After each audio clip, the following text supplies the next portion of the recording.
सूरज अभी पूरी उगा उगा भी नहीं था। गुलमोहर जंगल की पत्तियां हल्की हवा से हिल रही थीं, पर जंगल का एक छोटा हिस्सा आज भी पूरी रात जागा हुआ था। एक टूटा हुआ पेड़, उसके नीचे पत्तों की छोटी सी झोपड़ी, यहीं रहती थी मीरा हिरनी अपने दो छोटे बच्चों गुड्डू और चंपा के साथ। मीरा बेहद गरीब थी। उसके साथी की कुछ महीने पहले मौत हो गई थी और तब से वह अकेली ही अपने बच्चों को पाल रही थी। आज भी उसने रात भर बच्चों को सहलाया, क्योंकि उनके पेट हल्की भूख से सिकुड़ रहे थे।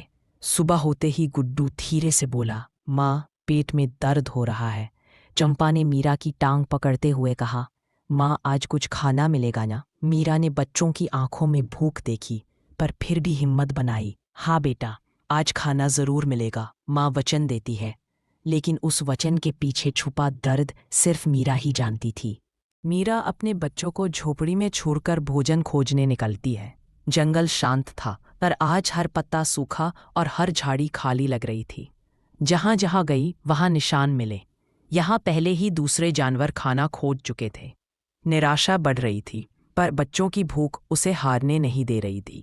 तभी उसने कुछ पत्ते देखे और मीरा थोड़ा आगे बढ़ी ही थी कि जोरदार दहाड़ गूंजी।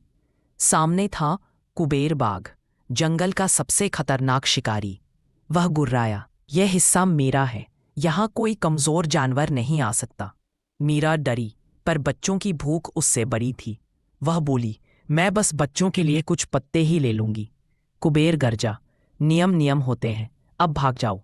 मीरा की आंखों में आंसू आ गए, पर उसने उन्हें तुरंत पोंछ दिया, क्योंकि उसे पता था कि बच्चों की खातिर उसे टूटना नहीं है। मीरा आगे बढ़ती है और जंगल के उत्तर भाग में हल्की हरी पत्तियां देखती है।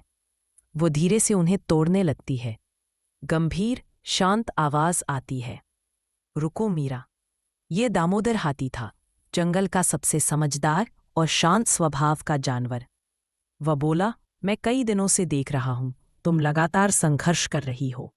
ये जगह सुरक्षित नहीं है, यहाँ खाने के लिए झगड़े भी होते हैं। मीरा ने आंखें झुकाकर कहा, मैं बस अपने बच्चों को भूखा नहीं देख सकती, मैं कुछ भी सह लूंगी। दामोदर ने उसकी आंखों में छुपा दर्द पढ़ लिया। वह बोला, जंगल के उस कोने में एक पुराना फलदार पेड़ है, पर सावधान रहना, रास्ता खतरनाक है। मीरा ने बिना सोचे कहा, अगर मेरे बच्चों को खाना मिलेगा तो मैं किसी भी खतरे का सामना कर लूंगी। और वह उस कठिन रास्ते पर चल पड़ी, कांटे, कीचड़, खतरे सबको पार करती हुई। आखिरकार मीरा फलदार पेड़ तक पहुंची। पेड़ पर थोड़े से फल लगे थे, पर फिलहाल वही उसकी उम्मीद थे। लेकिन तभी झाड़ियों में सरसराहट हुई। दो भूखे लफड़बग्घे बाहर आए। वे गरजे, यह खाना हमारा है, दूर हो जाओ हिरनी। मीरा डरी, पर बच्चों को याद कर पीछे नहीं हटी। वह बोली, कृपया, मेरे बच्चे भूखे हैं, मुझे थोड़ा सा लेने दें। लकड़बग्गा हंसते हुए बोला, भूख हम में भी है, जंगल में कमजोर का कोई हक नहीं हो। वे उसकी ओर बढ़ी। मीरा मौत को सामने खड़ा देख चुकी थी। इसी पल धरती हिली। दामोदर हाथी वहां पहुंच चुका था। वह दहाड़ा और लकड़बग्घे डरकर भाग गए। दामोदर ने मीरा से कहा, जंगल ताकत का नहीं, दिल का भी होता है। आज से तुम अकेली नहीं हो। उसने मीरा को अपने सोन से फल इकट्ठा कर दिए। मीरा रो पड़ी। ये आंसू हार के नहीं, कृतज्ञता के थे। वह जल्दी जल्दी झोपड़ी की ओर दौड़ी।